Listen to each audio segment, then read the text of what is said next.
Hello नमस्कार दोस्तों, स्वागत है आप सभी का बीके क्लासेस में। आज की इस क्लास में हम बात करने वाले हैं महामैराथन क्लास। आज के जो चैप्टर होने वाला है या आज की जो क्लास होने वाली है बहुत ही ज़्यादा इंपॉर्टेंट होने वाली है दोस्तों। क्यों होने वाली? क्योंकि आज की जो क्लास है वो महामैराथन है। इस क्लास के अंतर्गत हम रासायनिक अभिक्रियाएं एवं समीकरण, अम्ल क्षार एवं लवण एवं धातु और अधातु तीनों चैप्टरों को एक ही क्लास में कंप्लीट करने वाले हैं। तो आज की जो क्लास होने वाली है वो बहुत ही ज़्यादा इंपॉर्टेंट होने वाली है। तो वीडियो के अंत तक बने रहिए और अपने दोस्तों में शेयर करना ना भूलें। तो आज की जो क्लास है वो बहुत ही ज़्यादा इंपॉर्टेंट होने वाली है। आज के इस क्लास में हम प्रीवियस ईयर क्वेश्चनों को, जो कि 2026 के लिए बहुत ही ज़्यादा महत्वपूर्ण होने वाले हैं, क्वेश्चनों का डिस्कस करेंगे। तो जो भी बच्चे हमारे यूट्यूब चैनल पर नए हैं, कृपया करके चैनल को सब्सक्राइब करें एवं अपने दोस्तों में शेयर करना ना भूलें। चलिए इसी के साथ वीडियो को शुरू करते हैं। क्वेश्चनों के बारे में जो कि इस चैप्टर में होने वाले हैं, तो वीडियो के अंत तक बने रहना है। चलिए चलिए समझते हैं। पहले जो रसायन विज्ञान में हम डिस्कस करेंगे बहुविकल्पी क्वेश्चनों के बारे में। बहुविकल्पी क्वेश्चन क्वेश्चन जो है वो कितने अंक का आता है? तो 1 नंबर का आता है मेरे प्यारे बच्चों। कितने नंबर का आता है? 1 अंक का आता है बहुविकल्पी क्वेश्चन। इसमें एक क्वेश्चन पूछा जाएगा, 4 विकल्प दिए जाएंगे, 4 में से 1 तुम्हें सही करना होगा। पहला क्वेश्चन क्या दिया है? पहला क्वेश्चन दिया है प्रश्न 1 में क्या दिया है? नीचे दी गई अभिक्रिया के संबंध में कौन सा कथन असत्य है? कौन सा कथन असत्य है? यहाँ पे देखना बहुत जरूरी होता है कि सत्य पूछ रहा है या असत्य पूछ रहा है। ठीक है, यह क्वेश्चन कब आया है? यूपी बोर्ड एग्जाम 2022 में पूछा गया प्रश्न है। इसके विकल्पों पे चर्चा करेंगे। इसके जो विकल्प हैं ये दिए गए हैं।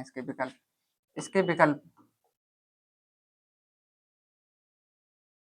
देखो क्या दिया है।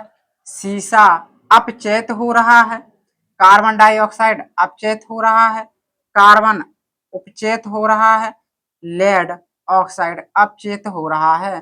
तो हमारा इसका जो करेक्ट आंसर हो जाएगा वो शीशा अपचेत भी हो रहा है और कार्बन डाइऑक्साइड अपचेत हो रहा है। तो वहां पूछा था कौन सा कथन असत्य है, तो कौन सा कथन हो जाएगा? ए में है तुम्हारा 1 तथा 2, 1 और 2 दोनों, 1 तथा 3, 1 तथा 3, 1,2 तथा 3 और डी में है सभी। तो यहाँ पे जो करेक्ट आंसर हो जाएगा वो हमारा ऑप्शन ए हो जाएगा। 1 तथा 2 यानी शीशा अपचेत हो रहा है, बिल्कुल अपचेत नहीं हो रहा है दोस्तों। कार्बन डाइऑक्साइड अपचेत हो रहा है, बिल्कुल नहीं हो रहा है। यहाँ पे यही पूछा गया था कौन सा असत्य है, सत्य नहीं पूछा गया था। इस चीज को ध्यान देना है। नेक्स्ट क्वेश्चन ये रहा। आज की जो क्लास में होने वाले हैं वो बहुत ही ज्यादा इंपॉर्टेंट होने वाले क्वेश्चन। तो एक भी क्वेश्चन को स्किप बिल्कुल मत करना। लिखा है Fe2O3 प्लस के 2Al, अभिक्रिया का तीर है Al2O3 प्लस के 2Fe। ये क्वेश्चन दिया गया है। कह रहा ऊपर दी गई अभिक्रिया किस प्रकार की है? पूछा गया है यूपी बोर्ड एग्जाम में 2019 में, 2023 में पूछा गया क्वेश्चन है। पहला ऑप्शन दिया है संयोजन अभिक्रिया, दूसरा दिया है द्वि विस्थापन अभिक्रिया, तीसरा है वियोजन अभिक्रिया, डी नंबर है विस्थापन अभिक्रिया। तो दोस्तों थोड़ी चर्चा कर लेते हैं कि जो ऑप्शन ये दिया है संयोजन अभिक्रिया क्या कहलाती है। संयोजन अभिक्रिया की अगर बात करें हम, तो संयोजन जो अभिक्रियाएं होती हैं वो अभिक्रियाएं कहलाती हैं जिनमें 2 अभिकारक अभिकारक मीन्स होते हैं जो अभिक्रिया के पहले लिखे रहते हैं। ये क्या कहलाते हैं हमारे? अभिकारक कहलाते हैं। क्या कहलाते हैं? अभिकारक। और जो अभिक्रिया के फलस्वरूप बनते हैं उनको कहते हैं हम उत्पाद। तो जब 2 अभिकारक परस्पर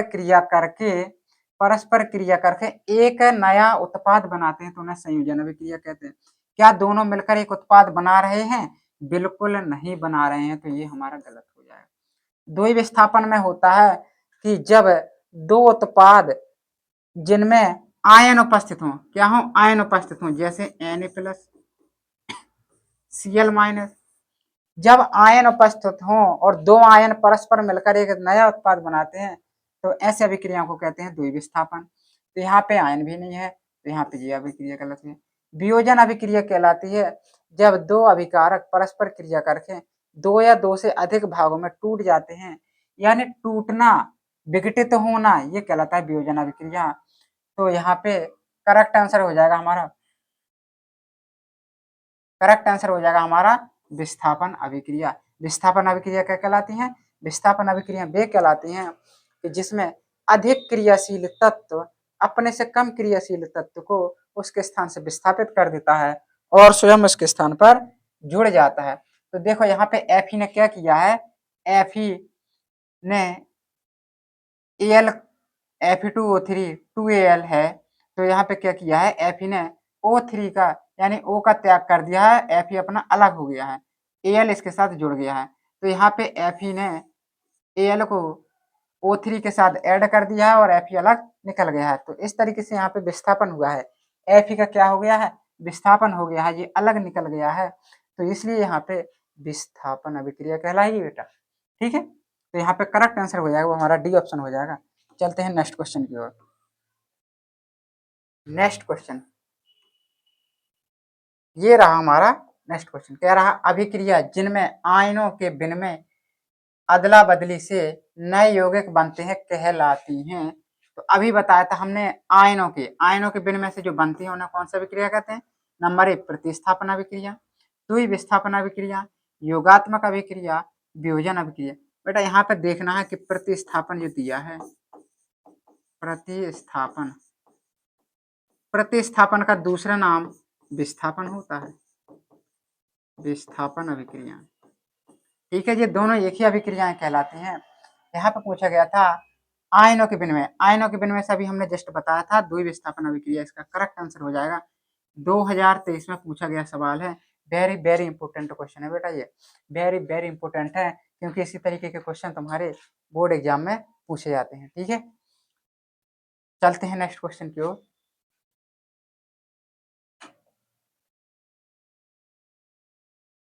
नेक्स्ट क्वेश्चन ये रहा तुम्हारा नेक्स्ट क्वेश्चन, कह रहा कार्बन को वायु में जलाने पर कार्बन डाइऑक्साइड का बनना उदाहरण है। कार्बन का सूत्र जानते हैं, सी हो जाएगा, ऑक्सीजन के साथ जला रहे हैं तो क्या बन जाएगा, CO2 हमारा बन जाएगा।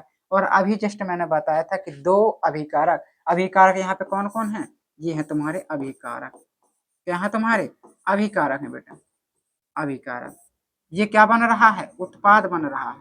तो अभी बताया था कि जब दो अभिकारक परस्पर मिलकर एक नया उत्पाद बनाते हैं या नया यौगिक बनाते हैं तो उन्हें हम क्या कहते हैं, संयोजन अभिक्रिया कहते हैं। तो यहाँ पे विस्थापन अभिक्रिया गलत हो जाए, द्विविस्थापन भी गलत हो जाए, वियोजन क्या टूट रही है अभिक्रिया, ना टूट भी नहीं रही है। करेक्ट आंसर हो जाएगा हमारा संयोजन अभिक्रिया इज द करेक्ट आंसर हो जाएगा। ये भी हमारा 2023 में पूछा गया प्रश्न है।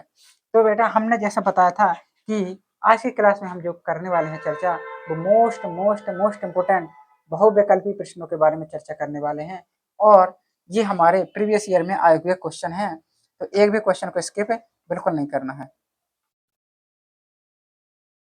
चलते हैं नेक्स्ट क्वेश्चन की ओर।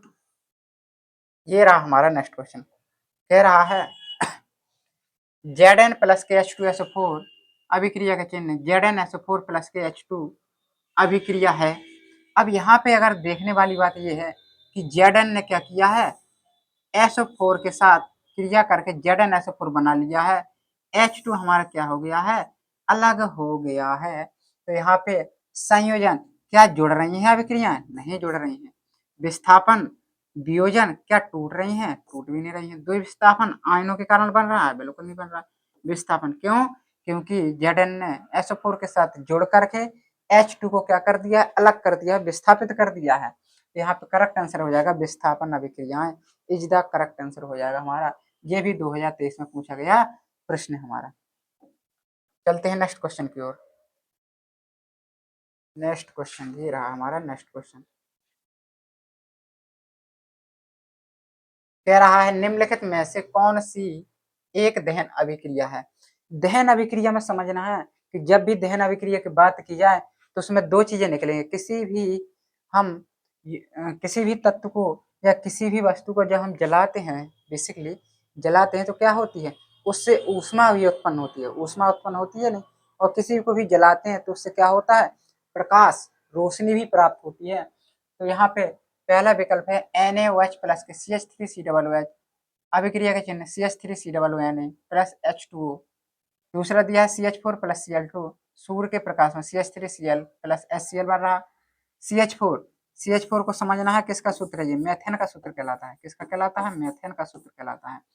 ऑक्सीजन के साथ जल रही है, CO2 बन रहा है, प्लस के 2H2O प्लस के ऊष्मा एवं प्रकाश। ऊष्मा एवं प्रकाश यहाँ पे बन रहा है बेटा, तो यही हमारा करेक्ट आंसर हो जाएगा। Option C is the correct answer, क्योंकि दहन अभिक्रिया में ऊष्मा और प्रकाश दोनों ही प्राप्त होते हैं। यह भी 2023 में पूछा गया प्रश्न है हमारा। चलते हैं नेक्स्ट क्वेश्चन की ओर। ये आ गया हमारा BaCl2 प्लस के Na2SO4 अभिक्रिया का चिन्ह BaSO4 प्लस के 2NaCl रासायनिक अभिक्रिया किस प्रकार की है?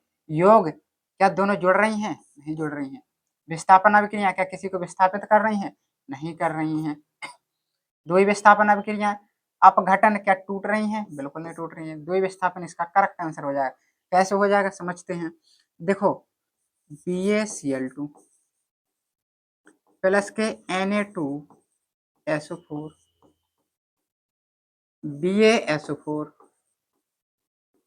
प्लस के 2NaCl, यही है हमारा। देखो हम जानते हैं कि Na के ऊपर कितना होता है? Na के ऊपर प्लस होता है। कैसे प्लस होता है? क्योंकि सोडियम का कितना होता है? परमाणु क्रमांक 11 होता है। 11 को तोड़ेंगे तो 2 8, यानी यहाँ पे एक जो बच गया तो इतना एक्स्ट्रा होता है, तो यानी प्लस होता है। यहाँ पे प्लस चार्ज होता है, प्लस आवेश होता है। ठीक है।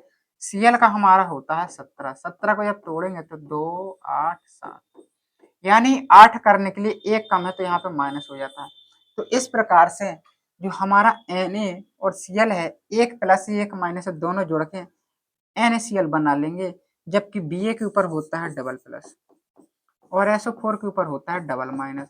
तो डबल माइनस वाले डबल प्लस के साथ जुड़ के BaSO4 बना लेगा हमारा। ठीक है। तो यहाँ पे दोनों में क्या है? आयन उपस्थित है। तो दोनों के आयनों के विनिमय से जो अभिक्रियाएं होती हैं उनको क्या कहते हैं?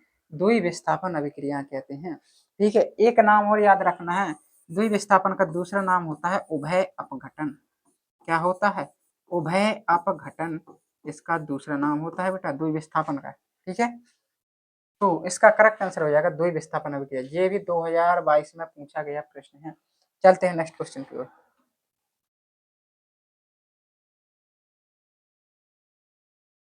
ये रहा हमारा नेक्स्ट क्वेश्चन। Fe2O3 प्लस के 2Al अभिक्रिया के चिन्ह Al2O3 प्लस के 2Fe, यह अभिक्रिया किस प्रकार की है? किस प्रकार की अभिक्रिया है? तो देखो यहाँ पे अभी हमने ऐसा क्वेश्चन कर चुके हैं। Fe क्या हो रहा है? यहाँ से देखो अलग ही हो गया बेटा। क्या हो गया? अलग हो गया, विस्थापित हो गया है। क्यों विस्थापित हो गया है?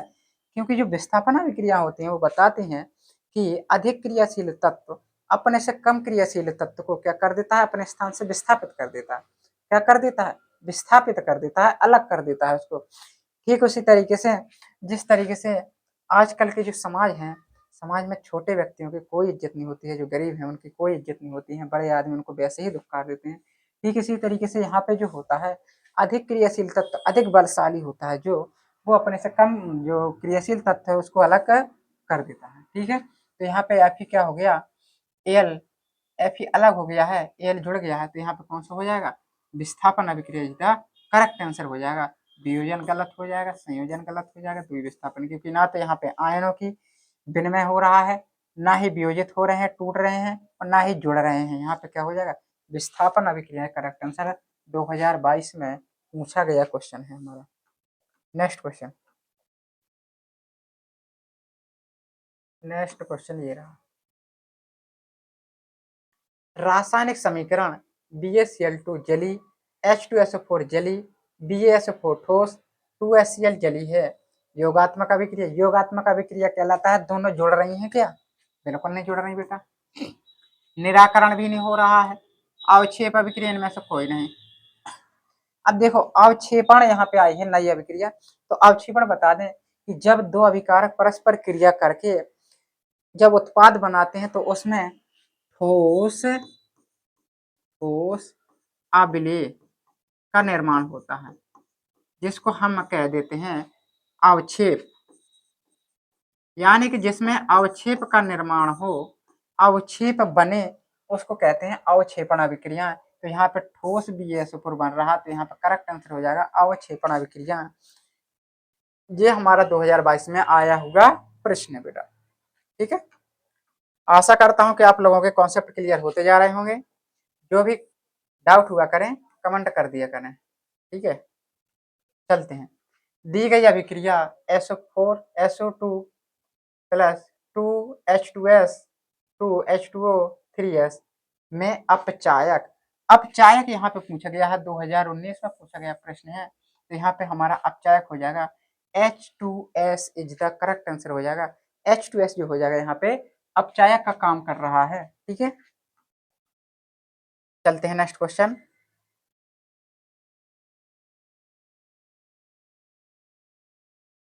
ये रहा हमारा नेक्स्ट क्वेश्चन। क्या कह रहा है नेक्स्ट क्वेश्चन? कह रहा निम्नलिखित अभिक्रियाओं में ऊष्मा शोषी अभिक्रियाएं हैं। ऊष्मा शोषी अभिक्रिया, ऊष्मा शोषी, शोषी में होता है शोषण करती हैं जो ऊष्मा का, ऊष्मा ज्यादा लगती है जिनमें सल्फ्यूरिक अम्ल का तनुकरण, शुष्क बर्फ का ऊर्ध्वातन, वाष्प का संघनन, जल का वाष्प में परिवर्तन। पहला कह रहा है 1 और 3, 1 और 3 क्या सही है? केवल 2, केवल 3, 2 और 4। देखो यहाँ पे जो देखने वाली बात ये है कि शुष्क बर्फ, बर्फ को जब ऊर्ध्वातन कहलाता है, बर्फ को वाष्प के रूप में परिवर्तित करना। जब बर्फ को हम गलाएंगे तो क्या होगी, ज्यादा ऊष्मा लगेगी, यानी ऊष्मा का क्या होगा, अवशोषण होगा, शोषण होगा। तो यहाँ पे जो करेक्ट आंसर हो जाएगा, यहाँ पे शुष्क बर्फ का ऊर्ध्वातन और जल का वाष्प में परिवर्तन, ये हमारा करेक्ट आंसर हो जाएगा। 2 और 4 कौन से में है? Option number D is the correct answer. क्योंकि वाष्प का संघनन, वाष्प का संघनन यानी होगा कि जो वाष्प है उसको बर्फ में बगाना, तो ये हमारा गलत हो जाएगा ये दोनों। ठीक है, यहाँ पे जो सबसे ज्यादा ऊष्मा लगेगी वो किसमें लगेगी? बर्फ को ऊर्ध्वातन, उड़ाने में, ठीक है, और जल का वाष्प में परिवर्तित करने में सबसे ज्यादा ऊष्मा यहाँ पे खर्च होने वाली है। ठीक है, तो ये हमारा करेक्ट आंसर हो जाएगा। 2019 में पूछा गया ये क्वेश्चन है हमारा। चलते हैं नेक्स्ट क्वेश्चन। ये रहा हमारा नेक्स्ट क्वेश्चन। क्या कह रहा है? रासायनिक अभिक्रिया 2FeCl3 plus 2H2O plus Y अभिक्रिया का चिन्ह 2FeCl2 plus H2SO4 plus 2HCl में Y है। 2018 में पूछा गया प्रश्न है। पहला विकल्प है S, दूसरा है H2S, तीसरा है SO4 SO2, डी नंबर में है Cl2। अब देखने वाली बात यहाँ पे ये है कि इस अभिक्रिया को ध्यान से देखेंगे, जो अभिकारक है, अभिकारक में ध्यान से देखेंगे और उत्पाद में ध्यान से देखेंगे। उत्पाद में देखने वाली बात यह है कि यहाँ पे S आया है हमारा, क्या यहाँ पे कहीं पे S दिख रहा है? Y का मान चाहिए, नहीं दिया है, तो हमारा S तो आना ही आना है विकल्प में, यहाँ पे तो S दिया ही नहीं है, तो ये विकल्प तो टोटली गलत हो जाएगा। अब हमने S देखा कि S तो चाहिए चाहिए हमें। अब और क्या देखने वाली बात है? और देखने वाली बात ये है कि यहाँ पे Cl कितने हैं तुम्हारे? 3 है। यहाँ पे कितने हैं तुम्हारे? एक यहाँ पे है, 2 यहाँ पे, तो 3 है, ये पूरे हो गए। H देखो, H कितने हैं यहाँ पे? 2 2 4 H हैं, 2 यहाँ पे हो गए, 2 यहाँ पे हो गए, तो 4 H यहाँ पे भी हो गए, कंप्लीट हो गए। O यहाँ पे देखो, 2 O है यहाँ पे कितने हैं? 4 हैं, तो यानी 2 और कम है, यानी SO2 इसका करेक्ट आंसर हो जाएगा। S भी नहीं हो जाएगा, क्योंकि यहाँ पे O यानी ऑक्सीजन की भी कमी हो रही है। यहाँ पे O के अणु पूरे तरीके से मैच नहीं कर रहे हैं, तो O के भी अणु क्या हुए, यहाँ पे कम पड़ रहे हैं, तो करेक्ट आंसर हो जाएगा SO2। अगर हम यहाँ पे SO2 रख दें तो अभिक्रिया हमारी संतुलित हो जाएगी। क्या हो जाएगी? संतुलित हो जाएगी अभिक्रिया हमारी। चलते हैं नेक्स्ट क्वेश्चन की।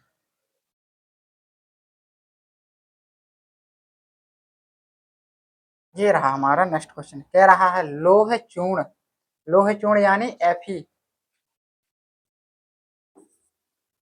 तनु हाइड्रोक्लोरिक अम्ल, तनु हाइड्रोक्लोरिक अम्ल डालने से क्या होता है? सही उत्तर पर निशान लगाइए।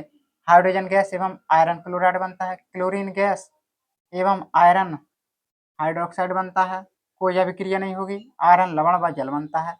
देखो जब इसकी हम क्रिया कराएंगे तो यहाँ पे जो हमें लेना पड़ेगा 2 अणु, यहाँ पे लेना पड़ेगा 2 अणु। क्यों लेना पड़ेगा? क्योंकि जब ये दोनों क्रिया कराएंगे तो हमारा H2 जो गैस है वो निकल जाएगी। जब H2 निकल जाएगी, H चाहिए 2, तो यहाँ पे बच जाएगा 2FeCl, यानी कि आयरन क्लोराइड क्या बनेगा? आयरन क्लोराइड, आयरन क्लोराइड हमारा बनेगा बेटा। और जी हाइड्रोजन गैस निकल जाएगी, कौन सा विकल्प हो जाएगा, हाइड्रोजन गैस एवं आयरन क्लोराइड बनता है। एनसीईआरटी में पूछा गया ये तुम्हारा प्रश्न है। चलते हैं नेक्स्ट क्वेश्चन की ओर। ये रहा हमारा नेक्स्ट क्वेश्चन, कह रहा निम्न में से कौन एक संयोजन अभिक्रिया नहीं है, संयोजन अभिक्रिया नहीं है।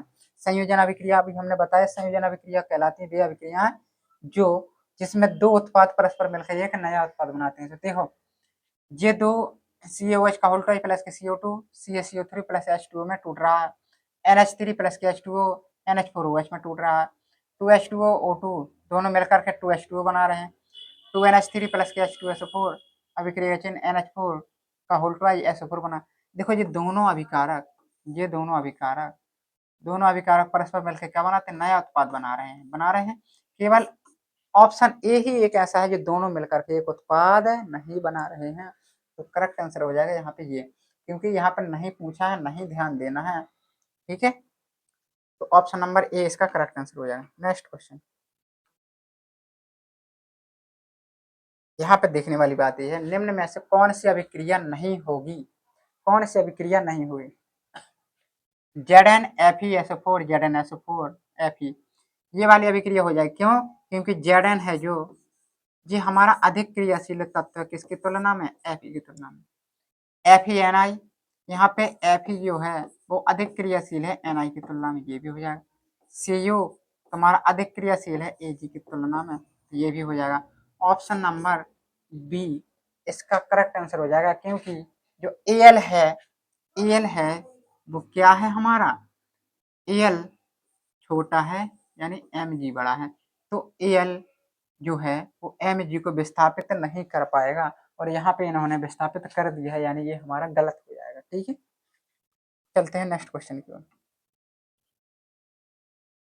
नेक्स्ट क्वेश्चन ये रहा हमारा, बरसात के मौसम में कॉपर पर हरी परत किसके निर्माण के कारण होती है, तो ये हमारा CuCO3 इंटू CuOH का होल ट्वाइस, CuCO3 CuOH का होल ट्वाइस CuS, इस तरीके से विकल्प दिए गए हैं। तो इसका करेक्ट आंसर हो जाएगा सी, ठीक है। ये इतना ज़्यादा इंपॉर्टेंट तुम्हारा नहीं है, पहले वाले क्वेश्चन बहुत ज़्यादा इंपॉर्टेंट है, ठीक है। चलते हैं नेक्स्ट क्वेश्चन पे।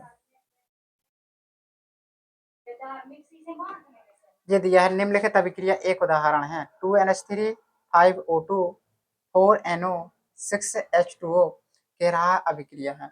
देखो यहाँ पे विस्थापन अभिक्रिया, क्या विस्थापन अभिक्रिया हो रही है, संयोजन जुड़ तो बिल्कुल नहीं रही है, तो ये तो टोटली गलत हो जाएगा। उदासीनीकरण, उदासीनीकरण यहाँ पे नई अभिक्रिया आई है, ये उदासीनीकरण तुम्हारी नेक्स्ट चैप्टर में है, यानी दूसरे में है, अम्ल और क्षार, अम्ल और क्षार में तुम्हें पढ़ने को मिलेगी उदासीनीकरण। लेकिन मैं थोड़ी बता देता हूं तुम्हें कि जो उदासीनीकरण होती है इसमें अम्ल और क्षार, अम्ल प्लस क्षार परस्पर क्रिया करके लवण व जल बनाएंगे, लवण प्लस जल बनाएंगे, तो इस अभिक्रिया को कहते हैं हम उदासीनीकरण। यहाँ पे ये भी नहीं होने वाली, यानी विस्थापन अभिक्रिया और रेडॉक्स अभिक्रिया दोनों ही हमारी करेक्ट आंसर हो जाएगा। 1 और 3 कौन से विकल्प में है, 1 और 3 हमारा सी में करेक्ट आंसर हो जाएगा। 1 और 3 यानी विस्थापन अभिक्रिया और रेडॉक्स अभिक्रिया इज द करेक्ट आंसर हो जाएगा हमारा, ठीक है। ये भी एनसीईआरटी पर आधारित तुम्हारा प्रश्न है। नेक्स्ट क्वेश्चन,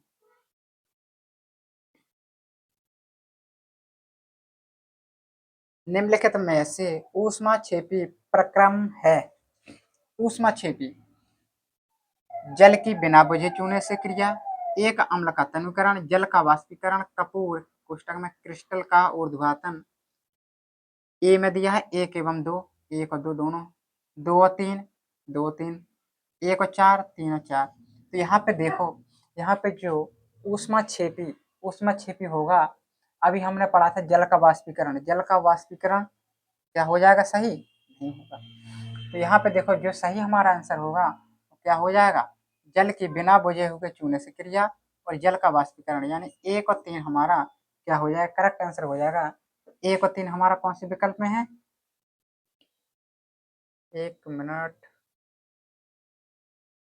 यहाँ पे ऊष्मा क्षेपी जल के बिना बुझे हुए चूने के साथ क्रिया और ऊर्ध्वाधन जल का वाष्पीकरण।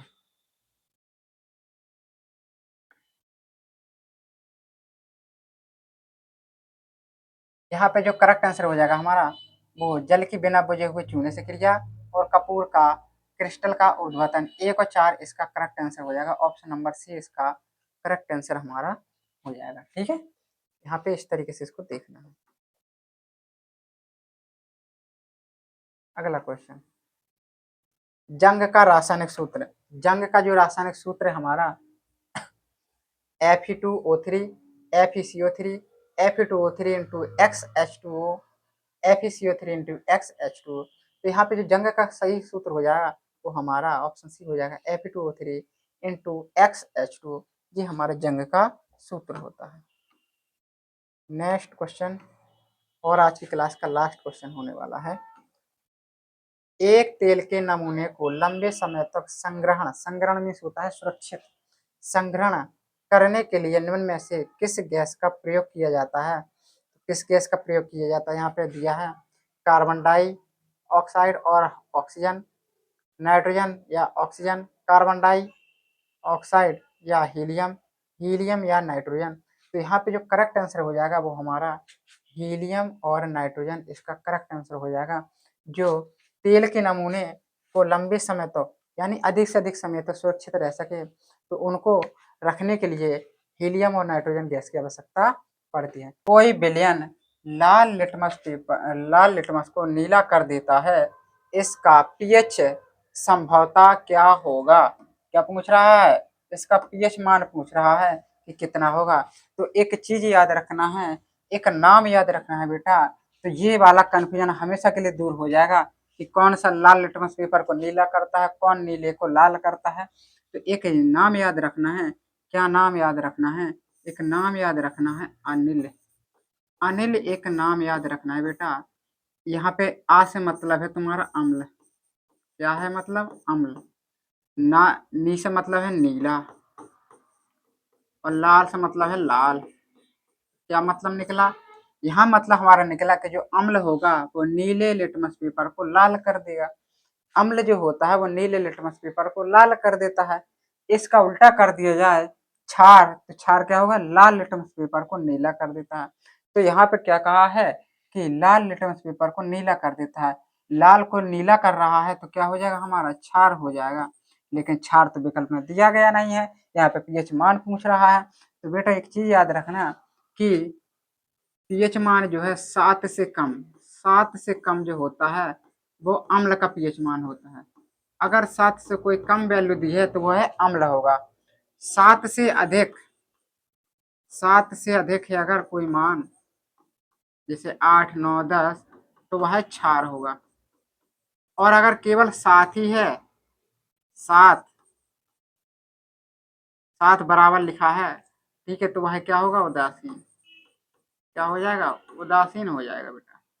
ठीक है, तो इस तरीके से याद रखना है कि अम्ल नीले लिटमस पेपर को लाल कर देता है। जो अम्ल का पीएच मान होता है वो कितना होता है, 7 से कम होता है। ठीक है, और जो क्षार होता है उसका पीएच मान कितना होता है, उसका पीएच मान 7 से कितना होता है, बहुत अधिक होता है। ठीक है, तो यहाँ पे पूछा गया है कोई विलयन लाल लिटमस को नीला कर देता है, लाल को नीला कर रहा है यानी क्षार। तो यहाँ 7 से अधिक कौन सा मान दिख रहा है, एक, ये तो 7 से कम है, ये 7 से कम है, ये 7 से कम है, कौन सा हो जाएगा, ऑप्शन डी इसका करेक्ट आंसर हो जाएगा। कह रहा है कि पीएच मान कितना होगा, तो पीएच मान तुम्हारा 10 होगा। ये क्वेश्चन तुम्हारा 17-23 में पूछा गया क्वेश्चन है जो कि बहुत ही ज्यादा इंपोर्टेंट होने वाला है। नेक्स्ट क्वेश्चन कह रहा है सल्फर डाइऑक्साइड का जलीय विलयन होता है। तो बेटा जो सल्फर डाइऑक्साइड का जलीय विलयन होता है वो किस तरीके से होता है, दिया गया है विकल्प में। अम्लीय होता है, क्षारीय होता है, उदासीन होता है, उभयधर्मी होता है। सल्फर डाइऑक्साइड यानी सल्फर डाइऑक्साइड यानी SO2 ये हमारा कैसा होता है, इसका जो जलीय विलयन होता है वो हमारा अम्लीय प्रकृति का होता है। किस प्रकृति का होता है, अम्लीय प्रकृति का होता है बेटा। नेक्स्ट क्वेश्चन, नेक्स्ट क्वेश्चन ये रहा हमारा नेक्स्ट क्वेश्चन,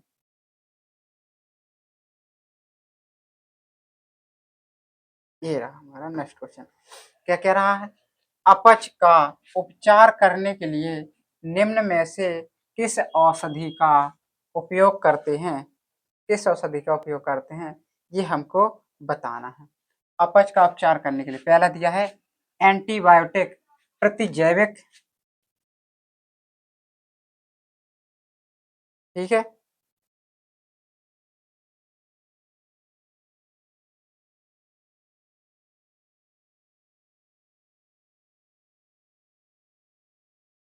चलिए, तो एंटीबायोटिक, प्रतिजैविक, एनाल्जेसिक, पीड़ाहारी, सी नंबर में एंटीसिड, प्रति अम्ल, एंटीसेप्टिक, क्या लिखा है? प्रतिरोधी, ठीक है।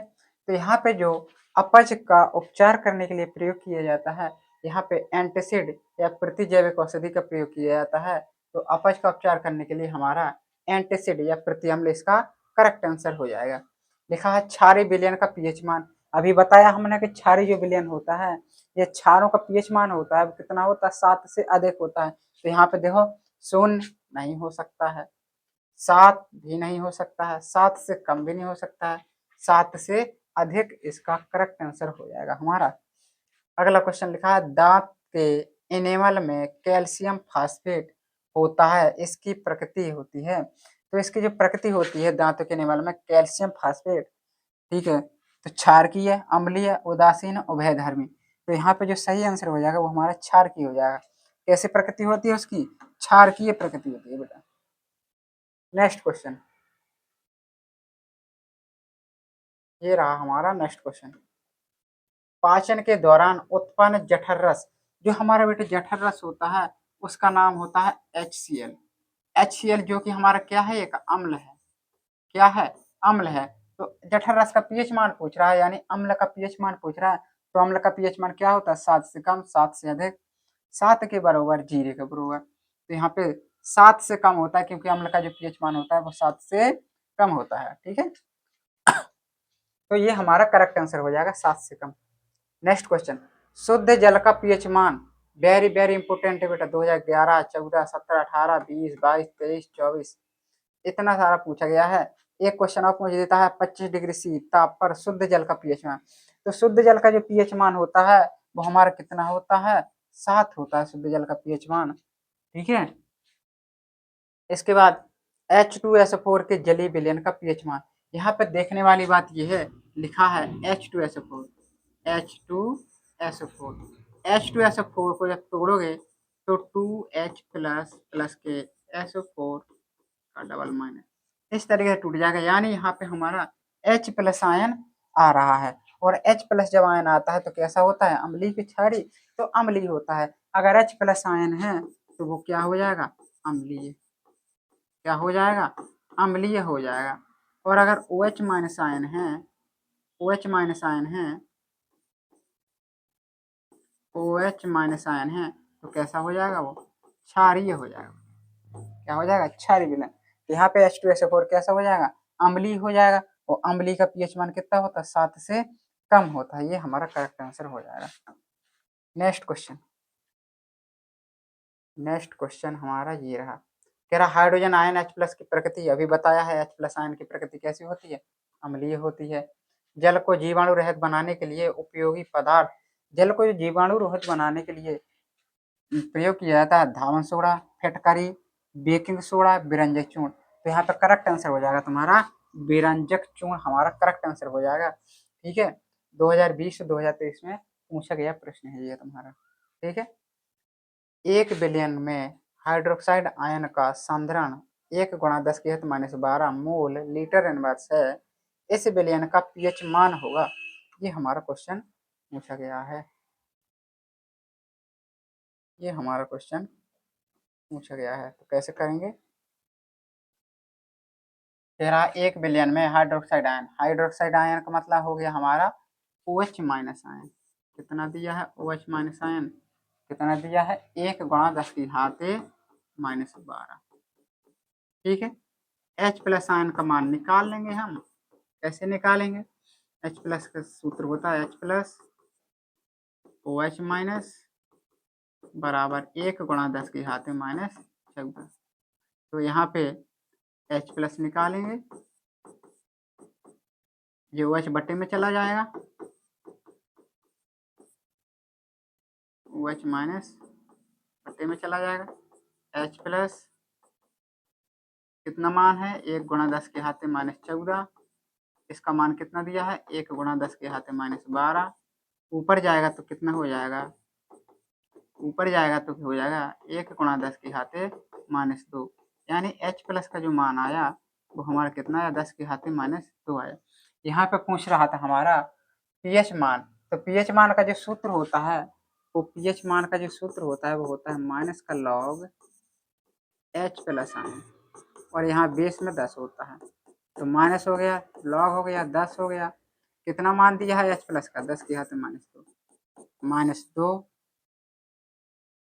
बराबर माइनस, और माइनस 2 तुम्हारा आगे पहुंच जाएगा लॉग 10, इसका मान हमारा 1 होता है, 2 गुणा 1, यानी pH मान हमारे निकल के आ गया 2। कौन सा विकल्प दिख रहा है, विकल्प नंबर ए इसका करेक्ट आंसर हो जाएगा। जो इसका pH मान होगा वो कितना हो जाएगा 2 हो जाएगा इसका करेक्ट आंसर। इस तरीके से तुम्हें लगाना है सब। नेक्स्ट क्वेश्चन,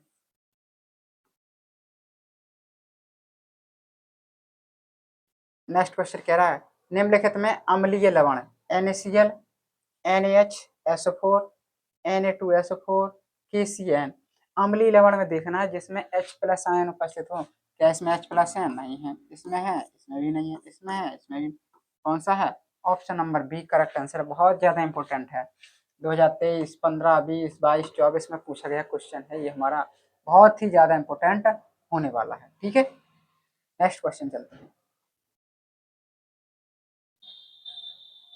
नेक्स्ट क्वेश्चन,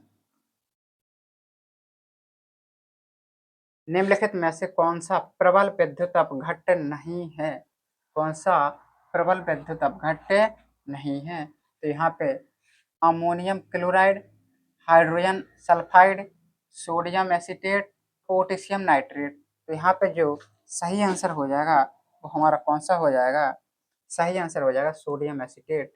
ये हमारा प्रबल विद्युत अपघट्य नहीं है, 2020 में पूछा गया ये हमारा क्वेश्चन है। अगला क्वेश्चन कह रहा है निम्नलिखित में से कौन सा कथन उदासीन घोल के लिए असत्य है। उदासीन, उदासीन मतलब बताया था हमने, उदासीन होता है 7, जिसका पीएच मान 7 हो। इस तरीके से भी लिख सकते हैं, लिखा है हाइड्रोजन आयन H प्लस के सांद्रण का मूल 10 की घात माइनस 7, ये तो हमारा बिल्कुल सही हो जाएगा, लेकिन यहाँ पे असत्य पूछा है तो ये हमारा यहाँ पे गलत हो जाएगा।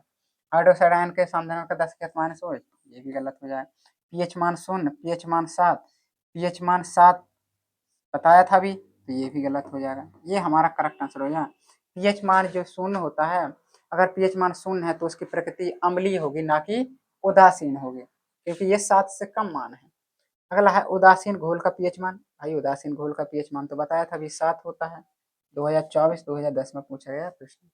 0 पीएच मान पीएच वाला विलयन होता है अम्लीय, क्षारीय, उदासीन, इनमें से कोई नहीं, तो कैसा होता है अम्लीय होगा, क्योंकि ये 7 से कम है पीएच मान, क्या है 7 से कम है हमारा ये पीएच मान। नेक्स्ट क्वेश्चन,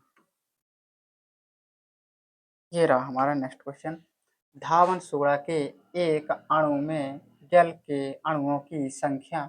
जो धावन सोडा का जो सूत्र होता है, धावन सोडा का जो सूत्र होता है Na2CO3 इंटू 10H2O, ये हमारा सूत्र होता है। तो यहाँ पे जल के कितने अणु लिए गए हैं, 10 अणु लिए गए हैं, तो ये हमारा करेक्ट आंसर हो जाएगा। यही पूछ रहा था कि जल के कितने अणुओं को लिया गया है, कितनी संख्या है, तो 10 है, 2024 में पूछा गया प्रश्न। तेरा पीएच मान 8.5, क्या 8.5 7 से कम है, नहीं। क्या 7 है ये वैल्यू, नहीं। क्या है ये 7 से अधिक है, और 7 से अधिक है तो कैसी हो जाएगी प्रकृति, क्षारीय हो जाएगी। अम्लीय विलयन का पीएच मान, भाई अम्लीय विलयन का पीएच मान कितने बार कर चुके हैं, 7 से कम होता है। सल्फ्यूरिक अम्ल में अम्लीय हाइड्रोजन परमाणुओं की संख्या होती है। अभी हमने सल्फ्यूरिक अम्ल को तोड़ा था तो कितना आया था H2SO4, तो जब हमने तोड़ा था तो 2H प्लस प्लस के SO4 का डबल माइनस। तो यहाँ पे H के कितने अणु आए थे? 2 आए थे। तो कौन सा हो जाएगा? सल्फ्यूरिक अम्ल में हाइड्रोजन परमाणु की संख्या हो जाएगी, वो कितनी हो जाएगी? 2 हो जाएगी। नेक्स्ट क्वेश्चन,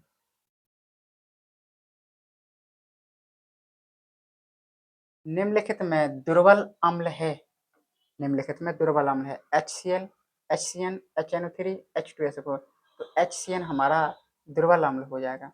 1 विलयन का पीएच मान 5। अरे भाई पीएच मान 5 के ये 7 से कम ना है, 7 से कम है तो क्या हो जाएगा? अम्लीय हो जाएगा। अम्ल एवं क्षारक की अभिक्रिया से प्राप्त होता है। अम्ल और क्षार जब परस्पर क्रिया करते हैं तो लवण व जल बनाते हैं। इस क्रिया को उदासीनीकरण अभिक्रिया भी कहते हैं। ठीक है, तो यहाँ पे कहाँ दिया है? लवण व जल, ये दिया है ऑप्शन नंबर डी, इसका करेक्ट आंसर हो जाएगा। नेक्स्ट क्वेश्चन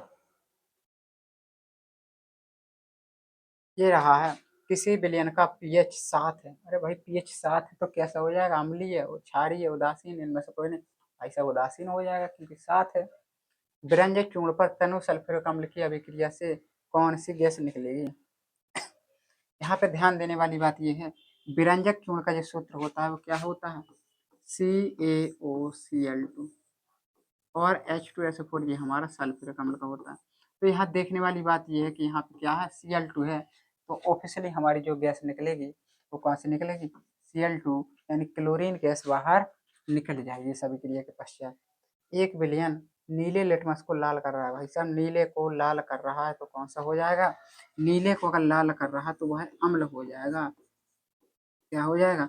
अम्ल हो जाएगा। और अम्ल का जो पीएच मान होता है वो कितना होता है? 7 होता है? नहीं, 8, 10, ये सब गलत हो जाए। क्यों? क्योंकि ये 7 से अधिक है तो ये क्षार कहलाएंगे, ये उदासीन, ये हो जाएगा करेक्ट आंसर अम्ल। अम्ल का जो इसका जो विलयन है वह नीले को लाल कर रहा है तो उसका पीएच मान हमारा 6 हो जाएगा।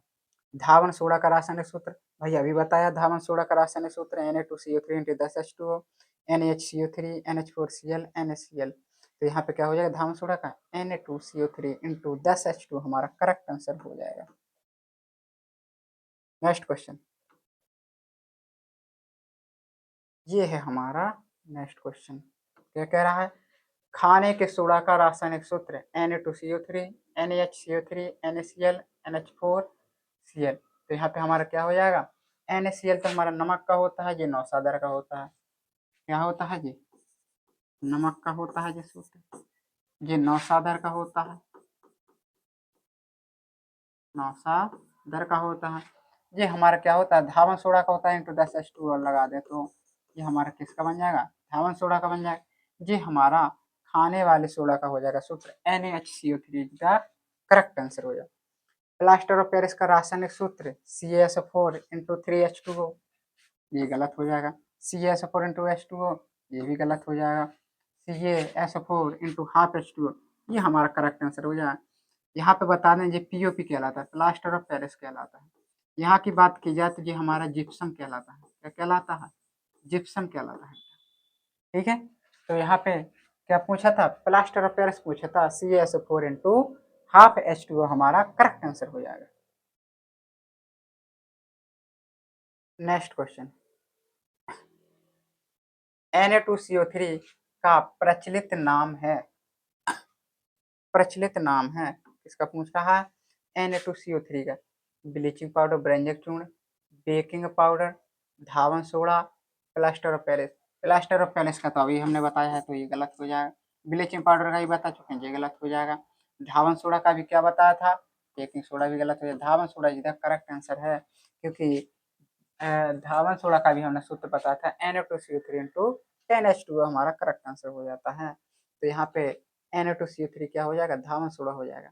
प्लास्टर ऑफ पेरिस की जल से अभिक्रिया कराने पर बनता है एप्सम, गलत। चूना पत्थर, ये भी गलत हो जाएगा। जिप्सम हमारा करेक्ट आंसर हो जाएगा।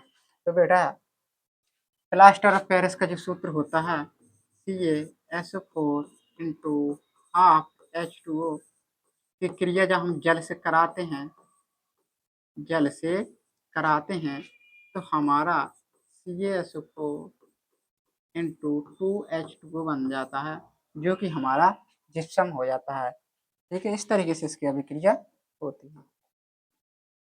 नेक्स्ट क्वेश्चन,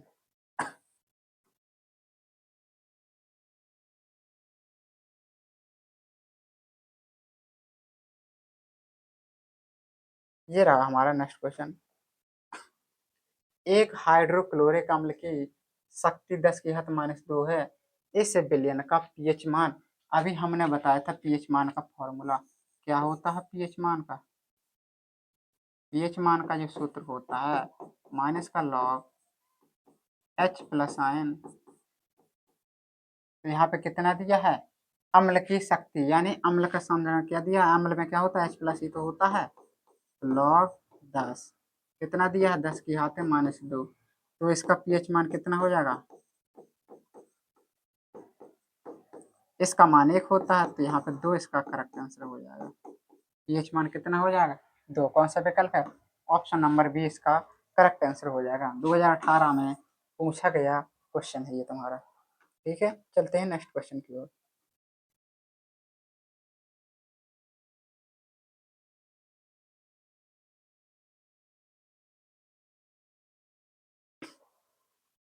एसिटिक अम्ल एक दुर्बल अम्ल है क्योंकि इसमें पानी की मात्रा अत्यधिक होती है, इसमें आयनन की मात्रा कम होती है, यह एक कार्बनिक अम्ल है, यह एक अकार्बनिक अम्ल है।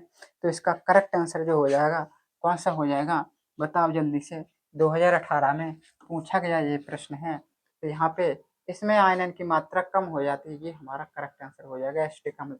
एसिटिक अम्ल का जो सूत्र होता है वो क्या होता है, CH3COOH, ये हमारा एसिटिक अम्ल होता है। क्या होता है, एसिटिक अम्ल होता है। अगर HCOOH की बात की जाए तो ये हमारा फार्मिक अम्ल होता है, जो चींटी के काटने से अम्ल होता है, फार्मिक अम्ल। ठीक है, तो इस तरीके से फॉर्मूला तुम्हें याद रखना है।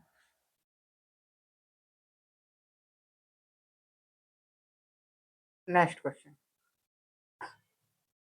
कह रहा है किसी विलयन का पीएच मान 3 है। अरे भाई 3 है, पूछा है 3, बताओ 3 क्या 7 से कम है या 7 से अधिक है या 7 के बराबर है। तो यहाँ पे जो 3 है वो 7 से कम है और 7 से कम है तो कैसा हो जाएगा, अम्लीय इसका करेक्ट आंसर हो जाएगा।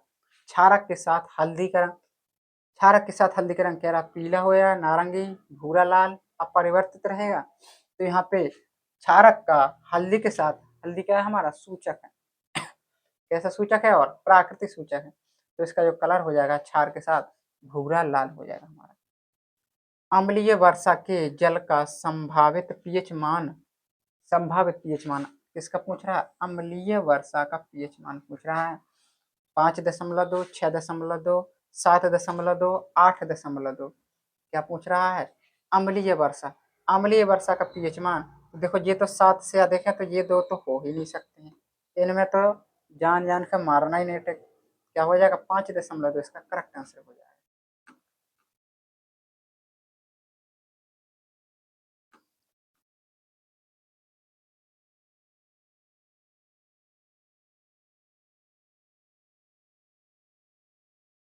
आज की क्लास का हमारा जो लास्ट क्वेश्चन है वो कह रहा है कॉलम ए में दिए गए पदार्थों का सुमिलन कॉलम बी में दिए गए पदार्थों के अनुप्रयोग से कीजिए। देखो यहाँ पे जो पूछा गया है, यहाँ पे जो पूछा गया है plaster of Paris, plaster of Paris का उपयोग कहाँ किया जाता है, साबुन निर्माण में, मूर्ति निर्माण में, कीटाणुनाशक के रूप में, प्रतिअम्ल के रूप में। तो बेटा प्लास्टर ऑफ जो पेरिस होता है इसका उपयोग टूटी हुई हड्डियों को जोड़ने में, छतों पे दीवार बनाने में और मूर्ति बनाने में किया जाता है। तो यानी ऑप्शन ए का मिलान हम किससे करेंगे, दूसरे वाले से करेंगे। तो यहाँ पे विकल्पों भी तुरंत ध्यान देना है, क्या देना है, विकल्पों पर तुरंत ही ध्यान देना है हमें, क्या हमारे विकल्प कह रहे हैं। ठीक है, तुरंत हमें विकल्पों पर ध्यान देना है। मिला दिया था, देखो ए का पहले में कह रहा ए बी सी डी, मतलब ए का ए से, ए का ए से कहाँ होगा भैया, ए का हमने दूसरे से किया, कौन सा विकल्प दिख रहा है, ये वाला दिख रहा है, ऑप्शन बी इसका करेक्ट आंसर हो जाएगा। बाकी हमें देखना ही नहीं है, यहीं से तो हमें पता चल गया यहीं से तो हमें पता चल गया कि दूसरे से हमने मिलाया है। प्लास्टर ऑफ पेरिस का जो उपयोग है मूर्ति निर्माण में किया जाता है। कास्टिक सोडा का उपयोग कहाँ किया जाता है? देखेंगे बी से एक, बी को कैसे मिलाना है, एक से मिलाना है। ठीक है, तो इस तरीके से हमें थोड़ा सा ही दिमाग लगा के चीजों को समझ लेना है, ज्यादा न इसमें सोचने वाली बात बिल्कुल नहीं है। ठीक है,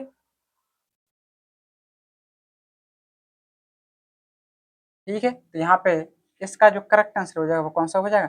ऑप्शन बी इसका करेक्ट आंसर हो जाएगा। पहला क्वेश्चन है धातु है, चार विकल्प दिए गए हैं, B, L I, S I, C. B से बोरियम, लिथियम, सिलिकॉन और कार्बन। इनमें से बताना है कि कौन धातु है।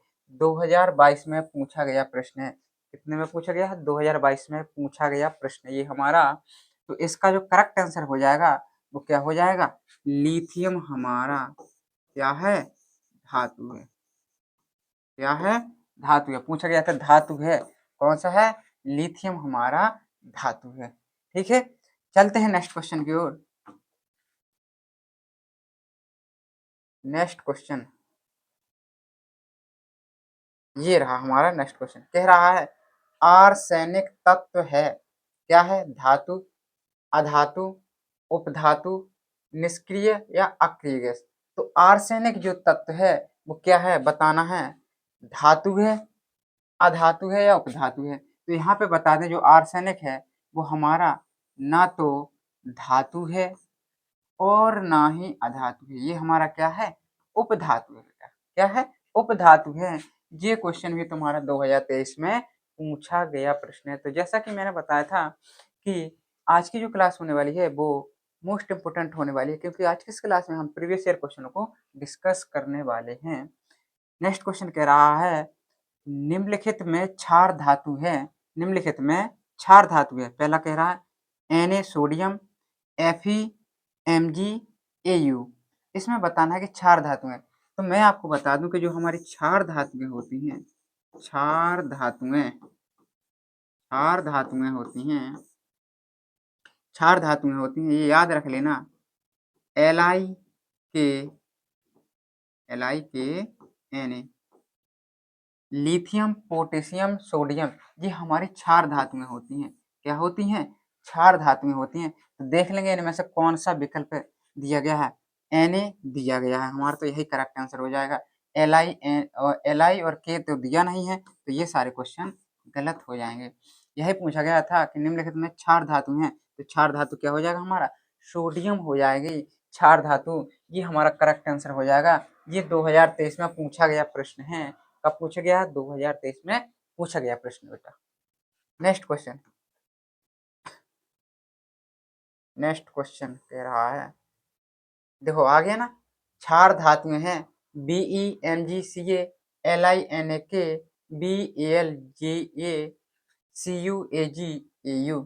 तो इसमें बताना है कि क्षार धातुएं, तो अभी मैंने बताया था कि क्षार धातुएं, अभी अभी जस्ट बताया है LiNaK, ये हमारी क्षार धातुएं हैं।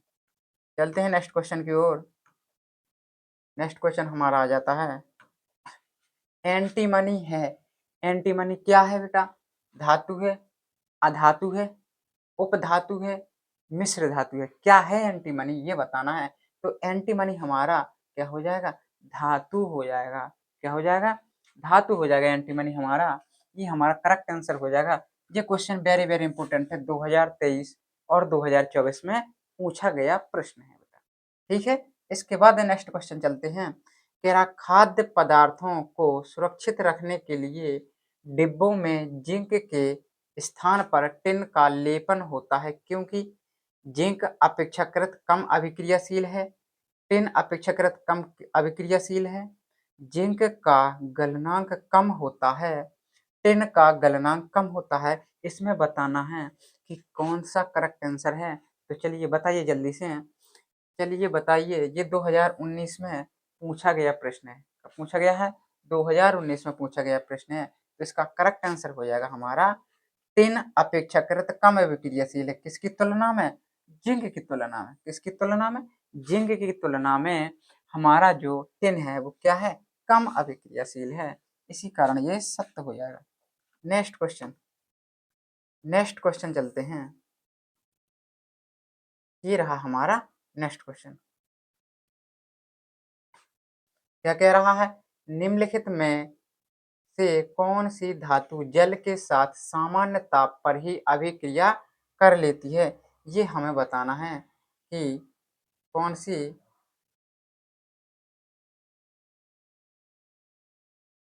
ये बताना है कि कौन सी धातु है जो जल के साथ सामान्य ताप पर ही अभिक्रिया कर लेती है। पहला है कॉपर, आयरन, मैग्नीशियम, सोडियम। ये क्वेश्चन हमारा बहुत ही ज़्यादा इम्पोर्टेंट है। 2011, 12, 18 और 20 में पूछा गया प्रश्न है। तो इसका करेक्ट जो आंसर होने वाला है, जो सामान्य ताप पर ही अभिक्रिया कर लेती है, तो सोडियम एक ऐसी धातु होती है जो वातावरण में अगर थोड़ी सी भी खुली हवा पाई तो तुरंत ही आग पकड़ लेगी।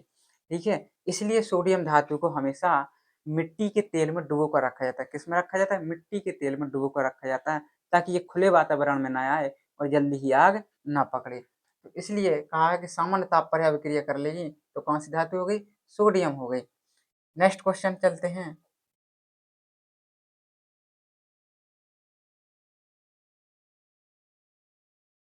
ये रहा हमारा नेक्स्ट क्वेश्चन। कह रहा है एल्यूमीनियम की सतह पर ऑक्सीजन परत कहलाती है। एल्यूमीनियम क्या है? हमारी धातु है। इसकी सतह पर किसकी परत कह रहा है? ऑक्सीजन की परत कहलाती है। क्या कहलाती है? एनोडिंग, कैटिनेशन, बेसेमरीकरण, इनमें से कोई नहीं, यानी नन ऑफ दीज।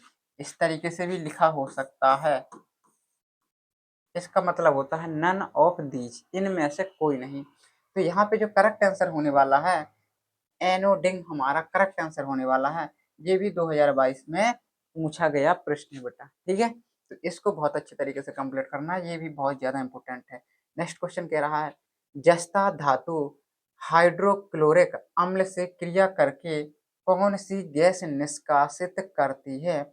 जस्ता धातु, जस्ता धातु कह रहा है, जस्ता धातुएं हाइड्रोक्लोरिक अम्ल से, हमेशा हमेशा हमेशा याद रखना है कि धातुएं अम्ल से क्रिया करके हमेशा हमेशा क्या करती हैं? हाइड्रोजन गैस विस्थापित करती हैं। कौन सी गैस विस्थापित करती हैं? Hydrogen gas. कब स्थिति बनेगी? जब तुम्हारी धातु प्लस अम्ल की क्रिया किया जाए।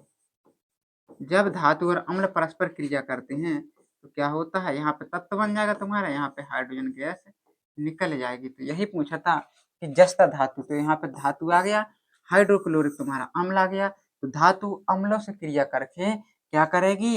हाइड्रोजन गैस विस्थापित करेगी। तो यहाँ पे था ओजोन गलत हो जाएगा, ऑक्सीजन गलत हो जाएगा, नाइट्रोजन गलत हो जाएगा और hydrogen is the correct answer हो जाएगा। तो यहाँ पे जस्ता धातु कहा था। अगर कोई सी भी धातु कह दिया जाए, कोई सी भी धातु कह दिया जाए और अम्लों से क्रिया हो रही हो, तो हमेशा ही हाइड्रोजन गैस विस्थापित होगी या हाइड्रोजन गैस उत्सर्जित होगी। ठीक है, अगला क्वेश्चन, नेक्स्ट क्वेश्चन। निम्न में से कौन सी धातु ठंडे जल से हाइड्रोजन गैस निकालती है? ठंडे जल से हाइड्रोजन गैस निकालती है, ये बताना है। तांबा, सोना, पोटेशियम, एल्यूमिनियम। तो इसका हमारा करेक्ट आंसर हो जाएगा पोटेशियम। पोटेशियम है जो ठंडे जल से हाइड्रोजन गैस को निकालती है। यहाँ पे 2023 में पूछा गया है, 18 में पूछा गया, 23 में, 24 में। इतना ज़्यादा इंपॉर्टेंट है ये क्वेश्चन, कई बार पेपर में पूछा गया है। ठीक है, तो इन क्वेश्चनों को बिल्कुल भी स्किप मत करना, इनको बिल्कुल याद कर लो। क्या कर लो? याद कर लो, बिल्कुल माइंड में छाप लो, क्योंकि ये क्वेश्चन बहुत ही ज्यादा इंपॉर्टेंट होने वाले हैं यूपी बोर्ड एग्जाम 2026 के लिए। ठीक है, नेक्स्ट क्वेश्चन। निम्न में से कौन सी धातु अम्ल से हाइड्रोजन विस्थापित करती है? अम्ल से विस्थापित करती है कौन सी धातु?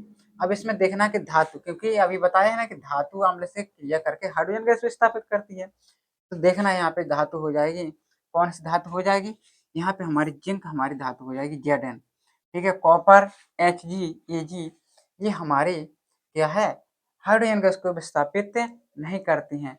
क्यों नहीं करती हैं? देखो यहाँ पे आ गया है हमारा Hg, ये भी क्या है? हमारा धातु है। क्या है? धातु है। लेकिन ये क्या है?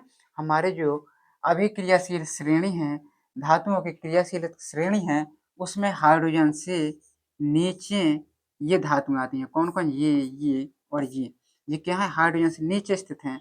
और जबकि हमारी अभिक्रियाशीलता की जो शर्त होती है, हाइड्रोजन से जो ऊपर स्थित धातुएं होती हैं, केवल वही हाइड्रोजन गैस को अम्ल से विस्थापित कर पाती हैं। जो हाइड्रोजन से नीचे स्थित होती हैं वो विस्थापित नहीं कर पाती हैं। तो ये सारे कुछ हमारे गलत हो जाते हैं।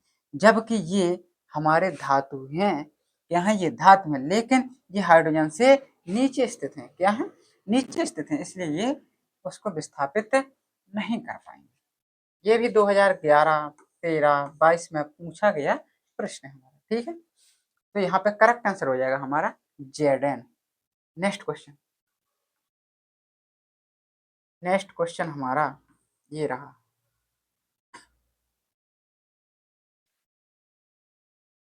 निम्न में से कौन सी धातु अम्ल से हाइड्रोजन विस्थापित नहीं करती है? यहाँ पे पूछा है नहीं करती है, वो वाला बताना है। तो देखो, अभी हमने बताया था कि जेडन जो है वो हाइड्रोजन को विस्थापित करती है कि नहीं करती है। अभी जस्ट पहले वाला क्वेश्चन किया है तो करता है। ये जेडन जो धातु है ये हाइड्रोजन को विस्थापित कर देता है। यहाँ पे पूछा है नहीं करता है, तो कौन सा नहीं करता है? देखो, एफ ही हमारा करता है क्योंकि ये हाइड्रोजन से ऊपर है। जेडन क्या है? हाइड्रोजन से ऊपर स्थित है। जी बेटा, हम बता रहे हैं अभिक्रियाशीलता की जो श्रेणी होती है, तो मैंने टेबल बनाई होगी। ठीक है, तो उसमें जो होता है वो हाइड्रोजन से ऊपर स्थित धातु होती हैं, वे अम्ल से हाइड्रोजन को विस्थापित कर देती हैं। तो हाइड्रोजन से ऊपर स्थित धातु एफ होती है, Zn Mg। केवल Cu हमारा करेक्ट आंसर हो जाएगा, जो कि हमारा हाइड्रोजन से नीचे स्थित धातु है। क्या है? नीचे स्थित धातु है। तो यहाँ पे पूछा था नहीं। एक चीज याद रखना, नहीं पे बहुत ज्यादा क्वेश्चन को बहुत अच्छे तरीके से पढ़ने की आवश्यकता होती है। अगर तुमने थोड़ी सी भी लापरवाही की और जल्दी जल्दी तुमने क्वेश्चन देखा और देख लिया कि विस्थापित करती है, तो तुमने देखा जेडन विस्थापित कर दिया, टिक मार दिया, वहीं गलत हो जाएगा तुम्हारा। और तुम कहोगे कि हम तो सही करके आए हैं। 2014, 15, 20 में पूछा गया प्रश्न हमारा। तो इसका जो करेक्ट आंसर हो जाएगा वो क्या हो जाएगा? Cu इसका करेक्ट आंसर हो जाएगा। चलते हैं नेक्स्ट क्वेश्चन पे। अम्ल से क्रिया करके हाइड्रोजन गैस विस्थापित करने वाली धातु है। यहाँ पर पूछा है कि भाई अम्ल से जो क्रिया करे हाइड्रोजन गैस विस्थापित करे तो कौन सी धातु है? अभी पढ़ के आए हैं जेडन। जेडन ही तो है एक जो विस्थापित कर देती है हाइड्रोजन को। ये क्या है? PtCuAg। ये हमारी हाइड्रोजन से नीचे स्थित धातु है। क्या है? नीचे स्थित धातु है। ऊपर क्या है? हमारे हाइड्रोजन से ऊपर केवल जेडन एक ही धातु दी गई है जो हमारी ऊपर स्थित धातु है। ठीक है, नेक्स्ट क्वेश्चन। यहाँ पे पूछ रहा है कॉपर तांबा का अयस्क है। कॉपर तांबा का अयस्क है। क्या है? Bauxite, malachite, carnallite, siderite. क्या है इसका आंसर? ये भी 2011 और 15 में पूछा गया प्रश्न है। ठीक है, तो कैसे करना है? कॉपर तांबा का अयस्क है, कौन सा हो जाता है? मेलेकाइट इसका करेक्ट आंसर हो जाएगा। हमारा मेलेकाइट जो है वो कॉपर का अयस्क है। कह रहा है अगला क्वेश्चन है अधातु है। अधातु है। क्या है अधातु? KFAlNa। इसमें बताना है कि अधातु हमारा क्या है। देखो, ये तो पोटेशियम है, ये एल्यूमिनियम है, ये सोडियम है। फ्लोरीन हमारा करेक्ट आंसर हो जाएगा क्योंकि ये सारे हमारे क्या हैं? धातु हैं। सोडियम, पोटेशियम, एल्यूमिनियम ये हमारे क्या हैं? धातु है बेटा। यहाँ पे पूछा था अधातु, क्या बताना था? अधातु। तो अधातु क्या हो जाएगा? फ्लोरीन हो जाएगा, F हो जाएगा। यहाँ पे है मेट के मुख्यतः होता है। मेट में मुख्यतः होता है, क्या होता है? FeS, Cu2S, Cu2S व FeS, Cus व Fe2S3। तो यहाँ पे जो करेक्ट आंसर हो जाएगा Cu2S व FeS हो जाएगा। ये भी हमारा बहुत ज़्यादा इम्पोर्टेंट है। ये क्वेश्चन भी बहुत ज़्यादा इम्पोर्टेंट होने वाला है क्योंकि 2015, 17, 24 में पूछा गया प्रश्न है। ठीक है, इसके बाद चलते हैं हम। इसके बाद नेक्स्ट क्वेश्चन आ जाता है हमारा। नेक्स्ट क्वेश्चन है निम्नलिखित में से कौन सा तत्व तनु अम्ल के साथ संयोग करके हाइड्रोजन गैस निकालता है? क्या है? तनु अम्ल के साथ संयोग करके हाइड्रोजन गैस निकालता है। तो कौन निकालता है? कौन निकालता है? धातु निकालते हैं। ठीक है, अब यहाँ पे देखना है क्लोरीन, तांबा, सल्फर, जस्ता, जिंक। अभी पढ़ के आए हैं, जस्ता जिंक हाइड्रोजन को विस्थापित कर देता है। ये भी 2020 में पूछा गया प्रश्न है। नेक्स्ट क्वेश्चन, कार्बोनेट अयस्क की सीमित वायु में उच्च ताप तक गर्म करके ऑक्साइड प्राप्त करने की क्रिया को हमेशा याद रखना है कि उच्च ताप तक गर्म करके ऑक्साइड प्राप्त करने को सीमित वायु, अगर वायु की उपस्थिति कह दिया जाए, वायु की उपस्थिति में हमेशा बेटा निस्थापन होता है। अगर वायु की अनुपस्थिति कह दे, गैर हाजिरी कह दे, तो वहां पे क्या होता है हमारा, वहां पे हमारा भर्जन हो जाता है। यहाँ पे वायु की उपस्थिति कहा है तो यहाँ पे निस्थापन हो जाएगा, क्योंकि वायु की उपस्थिति में हमेशा निस्थापन होता है। ये सारे क्वेश्चन गलत हो जाएंगे, केवल निस्थापन इज द करेक्ट आंसर हो जाएगा।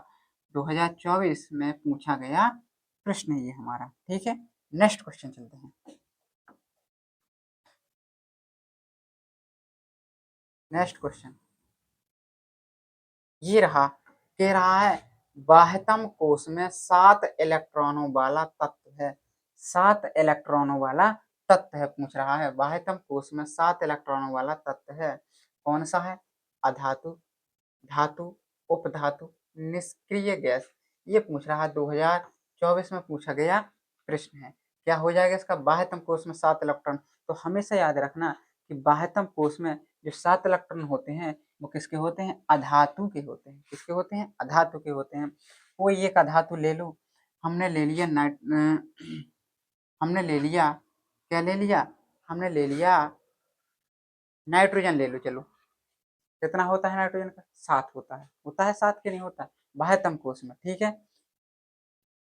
फ्लोरीन ले लो, फ्लोरीन का कितना होता है? 9 होता है। इसका करेंगे विन्यास तो क्या हो जाएगा? 2,7। ये हमारे क्या हो जाएंगे? इलेक्ट्रॉनिक विन्यास हो जाएंगे। तो बाह्यतम कोश में क्या हो जाएगा? हमारे 7 इलेक्ट्रॉन होने चाहिए। तो कौन सा हो जाएगा? अधातु इज द करेक्ट आंसर हो जाएगा। नेक्स्ट क्वेश्चन, निम्नलिखित में कौन अधातु है? निम्नलिखित में कौन अधातु है? अधातु बताना है। Chromium, Cr, Fe++, He, Hg। Hg हमारा होता है मरकरी, जो कि एक धातु है। यहाँ पे पूछा था अधातु, तो अधातु हमारा helium is the correct answer हो जाएगा। क्या हो जाएगा? Helium is the correct answer हो जाएगा, ठीक है। नेक्स्ट क्वेश्चन,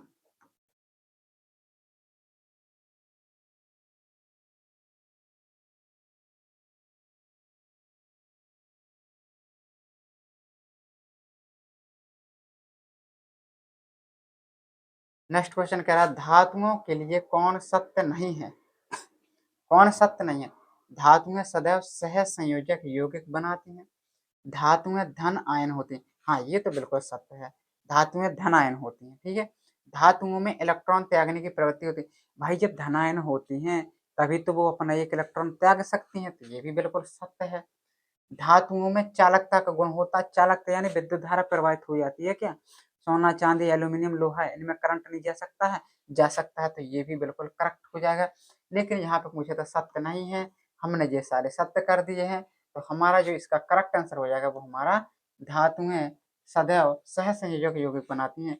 ये सारे हमारे विकल्प गलत हो जाएंगे, क्योंकि अगर पूछता कौन सा सत्य है तो ये तीनों सत्य थे। असत्य पूछा है तो कौन सा हो जाएगा? विकल्प number A is the correct answer हो जाएगा। 2024 में पूछा गया प्रश्न है, तो ये भी हमारा बहुत ज्यादा इंपोर्टेंट होने वाला है क्वेश्चन। Next question,